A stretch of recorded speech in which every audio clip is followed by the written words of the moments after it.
ভণ্ড পীর সাদিকুর রহমান বলেছে মিজানুর রহমান আজহারির যে গলা কেটে আনতে পারবে তাকে 10 লক্ষ টাকা পুরস্কার দেওয়া হবে। এই বিষয়ে আপনার কিছু বলুন। তো তার সাহস থাকলে কাটবে। এরা তো আমাকেও খুঁজছে মারার লেগে, আমি কি করব? পেলে মারবে আর না হলে মার খাবে। এরা সব বাউল বুষ্টম। আমার ভাই গল্প গুজব করে এই হুগলিতে, আমি মসজিদে শুয়ে আছি যেমন ছিলাম, আমাকে ডেকে নিয়ে এলো।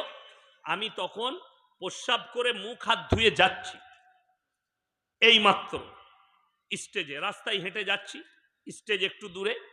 তো ওই ছেলেটা বায়ান করছে, দুটো বায়ান করেছে, দুটোই হচ্ছে কোরআন বিরোধী এবং আল্লাহ বিরোধী, রসুল বিরোধী, আল্লাহ বিরোধী। কেউ যদি আল্লাহর বিরুদ্ধে কথা বলে সে মুসলমান থাকবে না, কাফের হবে, কাফের হয়ে যাবে। শুনেলেন কি আল্লাহর বিরুদ্ধে?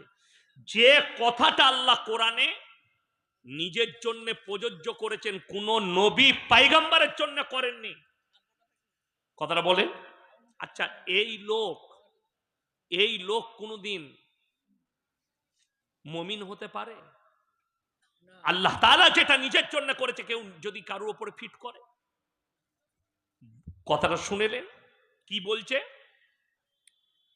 আমার বাবাজিরা, মায়েরা, বোনেরা, আর যদি সুর করে বলে, মেয়েরা বলে কি গলালো, বলে বুঝলি কিলো, বুঝে নাই কিচ্ছু, খালি হুজুরের গলাটা ভালো এটা বুঝতে পেরেছে।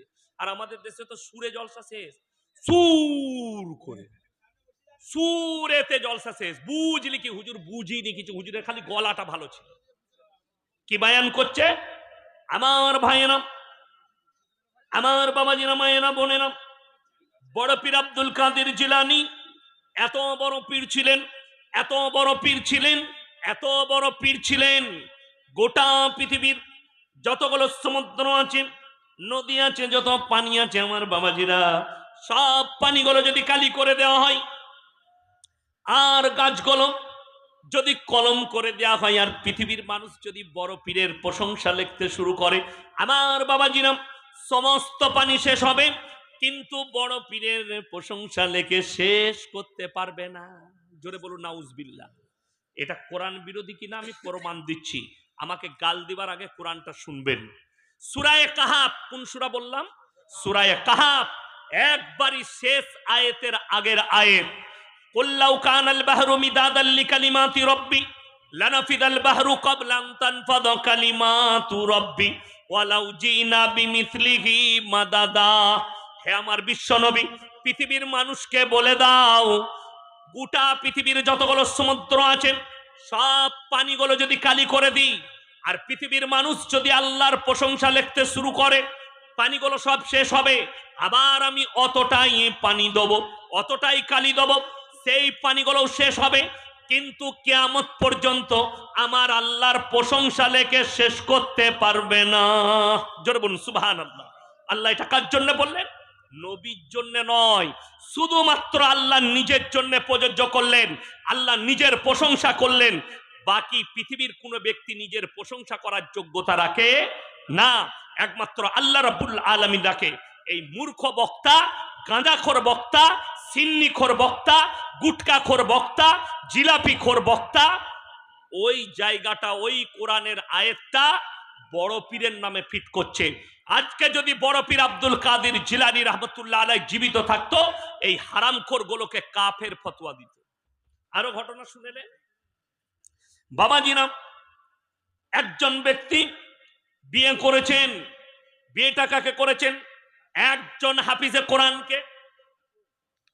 এই আয়েশা সিদ্দিকায় হাফিজে কোরআন তৈরি হয় না, হয় না? মেয়েরা হয়, কত মেয়ে পড়াশোনা করছে। কি বলছে? একজন হাফিজে কোরআনকে সাধারণ লোক বিবাহ করল। যখন বাসর রাতে গেছে, তখন তার স্ত্রী বললেন, তুমি আমাকে কেমন করে স্পর্শ করবে, যেহেতু আমি হাফিজে কোরআন, আমার মধ্যে কোরআন আছে, তুমি আমার উপরে কি করে চাপবে? এখন মায়েরা শুনছে, নাহলেও হারাম করকে আমি উত্তর দিতাম একটা। কথাটা বলে, আমাদের মধ্যে ইলিম আছে না নাই? কথা বলে না? আমিও হাফিজে কোরআন, আমার বিবি কিন্তু সাধারণ মেয়ে, হাফিজে কোরআন নয়। তো তাকে আমি বুকে চাপিয়ে আদর করতে পাবো না? তাহলে কি করে চাপবে? সে হাফিজুল লয় তো। হারামখোর বলছে হাফিজে কোরআন লয় বলে বউ বলছে তুমি আমার উপরে চাপতে পাবে না। এই হারামখোর গুটকাখোর দিকে মারার লোক নাই। কি করতে হবে তাহলে? বললেন এই ব্যক্তি বড় পীরের কাছে গেলেন, আর বড় পীরকে বললেন বাবা আমি তো হাফিজে কোরআন নই, আমার বউ হচ্ছে হাফিজে কোরআন, তাই আমি আমার বউয়ের উপরে কি করে চাপবো? তাই আমি হাফিজে কোরআন কি করে হব? বড় পীর বললে বাবা চিন্তা নেই, ফজরের নামাজটা তুমি আমার পেছনে পড়বে। সেই ব্যক্তি ফজরের নামাজ পড়েছে, বড় পীরের ডান দিকে বসেছিলেন, ডান দিকে বড় পীর নামাজ পড়িয়ে সালাম ফিরেছেন, আবার বাঁ দিকে ফিরেছেন। বলছে ডান দিকে যারা ছিল তারা সবাই হাফেজ হয়ে গেছে, ওই মাল কটাও হাফেজ হয়ে গেছে, যা বুঝে করকা। পেলি কোথায়?